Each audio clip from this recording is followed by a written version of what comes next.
Assalamualaikum warahmatullahi wabarakatuh. Alhamdulillahi rabbil alamin wa bihi nasta'in ala umuri dunya waddin. Assalatu wassalamu ala asyrafil anbiya wal mursalin wa ala alihi wa sahbihi ajma'in. Asyhadu an la ilaha illallah wa asyhadu anna Muhammadan abduhu wa rasuluh sallallahu alaihi wasallam la nabiyya ba'dah. Amma ba'du. Tema kajian kita pada hari ini adalah tentang bersaudara dalam Islam.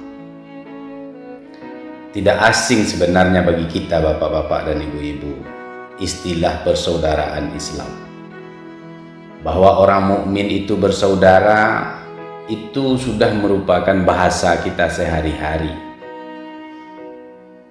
Karena Allah Subhanahu wa Ta'ala dalam salah satu firman-Nya mengatakan, innamal mu'minuna ikhwah. Orang mukmin itu bersaudara. Fa aslihu baina akhwaikum. Maka berdamailah dengan saudaramu. Damaikanlah saudaramu kalau mereka berselisih. Berikan kedamaian kepada saudaramu kalau mereka tidak merasa tentram dalam hidupnya. Ini yang dimaksud dengan bersaudara di dalam Islam. Sebagai salah satu bukti bahwa kita bersaudara, maka di setiap doa kita, di setiap permintaan ampun kita kepada Allah, kita tidak hanya meminta ampun untuk diri kita sendiri. Allahumma ghfirli wa liwalidayya warhamhuma kama rabbayani shaghira wa li jami'il mu'minina wal mu'minat wal muslimina wal muslimat. Itu adalah doa kita, dan itu doa yang wajib dibaca oleh seorang khatib ketika ia berkhutbah Jumat, dan menentukan sah dan tidak sahnya khutbah Jumatnya adalah dengan membaca doa. Salah satunya begitu.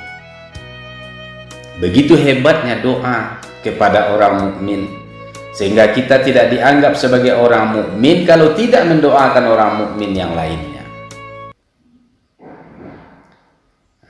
Bahkan salah satu nasihat Nabi kepada Fatimah menjelang tidurnya, Nabi menasihati agar mendoakan orang mukmin.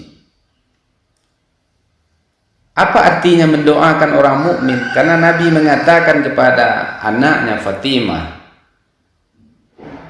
menjelang engkau tidur, salah satu yang engkau harus lakukan adalah bersilaturahmi, bersilaturahim kepada semua orang mukmin, memaafkan semua orang mukmin. Lalu Fatimah heran, bagaimana caranya bersilaturahim dengan banyak orang seperti itu?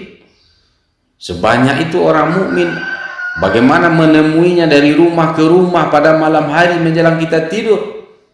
Lalu Nabi mengatakan, caranya adalah dengan mendoakan, dengan memintakan ampunan untuk mereka. Allahumma ighfir lil muslimina wal muslimat wal mu'minina wal mu'minat.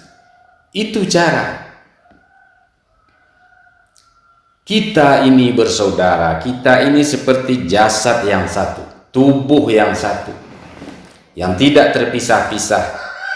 Ketika satu orang merasa sakit, maka yang lain juga merasa sakit. Satu orang susah, yang lain juga merasa susah.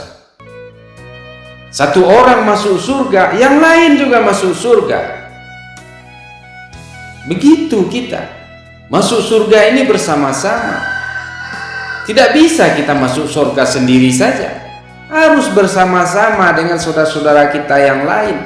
Makanya kita mendoakan, entah siapa namanya, di mana kampungnya, daerahnya, negaranya, umurnya berapa, kapan hidupnya, kapan matinya, kita tidak tahu. Yang jelas kita selalu berdoa, Allahumma ighfir lil muslimina wal muslimat wal mu'minina wal mu'minat al ahya'i minhum wal amwat. Ya Allah, ampuni dosa orang muslim, orang muslimat, Ampuni dosa orang mukmin, orang mukminat, apakah mereka masih hidup ataukah mereka sudah meninggal dunia. Ampuni dosa mereka. Dari dulu sampai hari ini begitu doa yang selalu dipanjatkan oleh orang-orang mukmin ini kepada orang mukmin yang lain. Kita masuk surga bersama-sama, begitu hebatnya persaudaraan kita. Satu masuk surga, maka yang lain juga masuk surga. Kita tidak menginginkan adanya saudara-saudara kita yang kesusahan, yang menderita. Coba kita lihat ketika ada orang yang masuk surga, ingin sendiri masuk surga. Dalam sebuah riwayat disebutkan bahwa ada seorang hamba Allah, di mana hamba Allah ini sangat rajin bertahajud kepada Allah. Bertahajud, ia abdikan dirinya, ia dekatkan dirinya kepada Allah. Tidak ada ketika itu di dunia, ketika itu pada saat itu orang yang taat dibandingkan dirinya.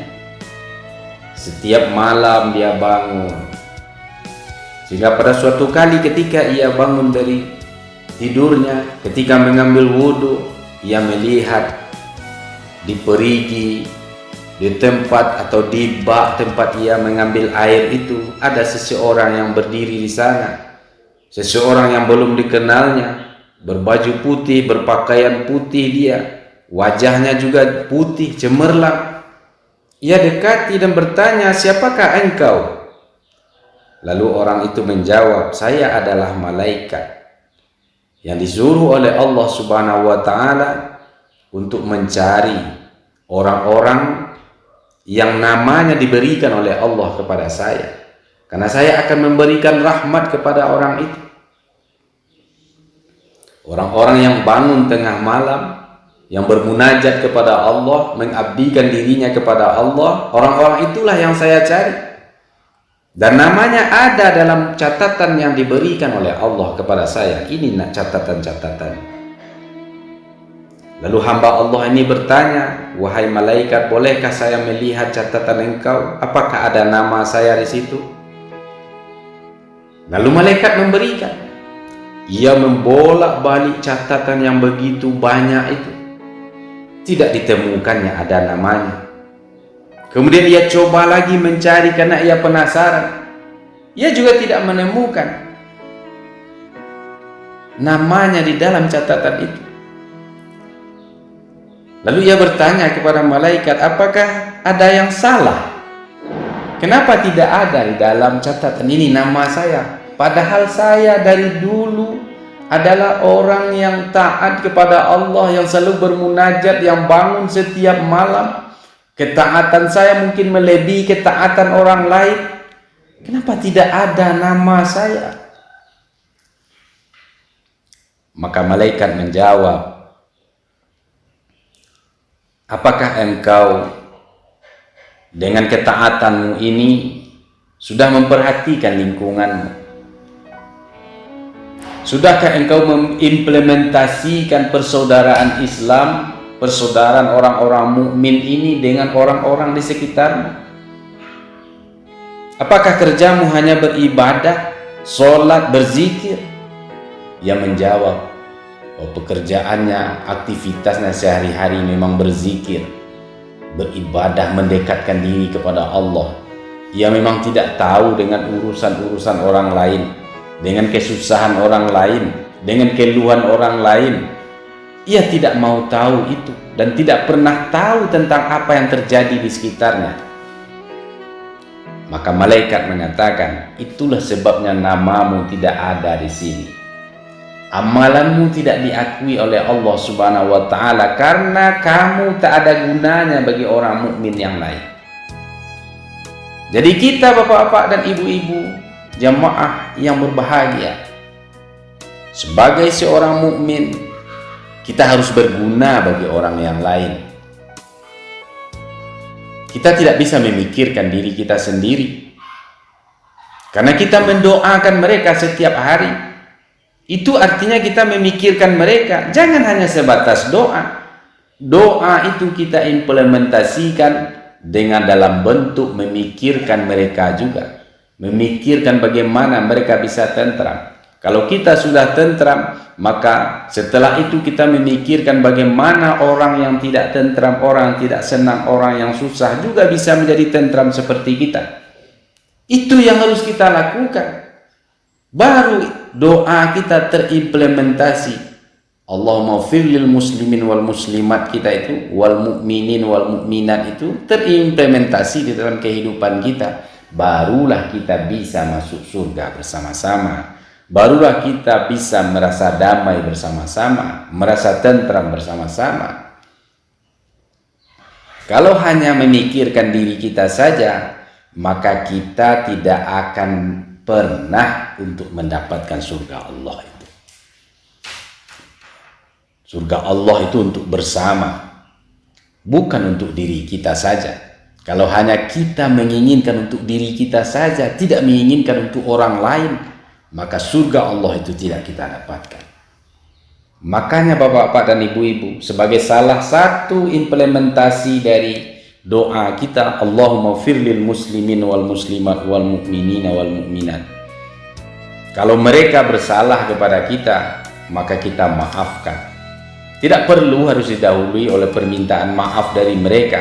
Kita bebaskan mereka dari apa yang akan membelenggu, memberatkan mereka. Jangan terlalu tinggi hati.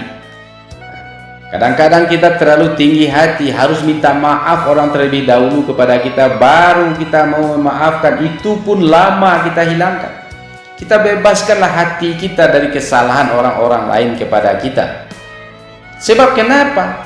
Sebab setiap saat kita mendoakan mereka, ya Allah ampuni dosanya ya Allah. Setiap saat kita mendoakannya. Dan doa kita kepadanya itu tertahan karena kita tak memaafkannya. Jadi bohong saja doa kita itu. Kalau ada orang bersalah kepada kita, lalu kita enggan untuk memberikan maaf kepada mereka, itu doa yang bohong. Berarti kita tetap memikirkan diri kita sendiri, tidak memikirkan dirinya, memikirkan saudara kita, bagaimana dia juga bisa memperoleh berkah, memperoleh rahmat dari Allah, memperoleh ampunan dari Allah. Kadang ampunan Allah terhadap dirinya terletak di dalam diri kita, terletak pada kita.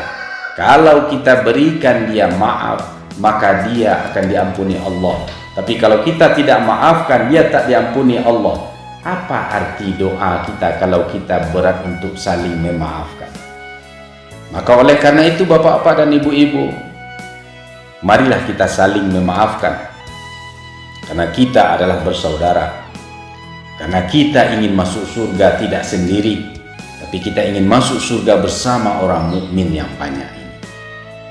Mudah-mudahan ada manfaatnya bagi kita bersama. Terima kasih atas perhatian dan mohon maaf atas segala kekhilafan. Wabillahi taufiq wal hidayah. Wassalamualaikum warahmatullahi wabarakatuh.